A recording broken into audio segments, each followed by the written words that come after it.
மரித்தாலும் சரி உயிரோடு இருந்தாலும் சரி ஆண்டவருக்கு எந்த கவலையும் இல்லை. பாருங்க, ஏனென்று சொன்னால் ஒருவேளை அந்த மகள் உயிரோடு இருந்தால் ஆண்டவர் அந்த மகளை தொட்டு சுகமாக்கி இருப்பார். மரித்திருந்தால் நான் அந்த மகளை தொட்டு அவளை உயிரோடு எழுப்புவேன்.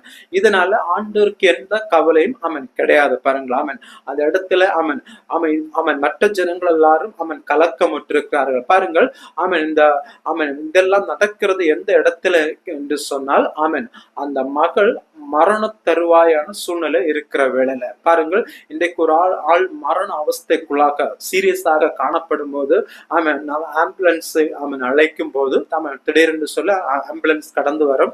ஆம்புலன்ஸை கடந்து வந்த போது அந்த நபரை சீரியஸா இருக்க அந்த நபரை ஆம்புலன்ஸ்ல ஏற்றி கொண்டு போகும்போது எந்த ஆம்புலன்ஸ் டிரைவரும் இடையில ஆம்புலன்ஸ் நிறுத்தி ஒரு டீயும் ஒரு வடையும் சாப்பிட்டு விட்டு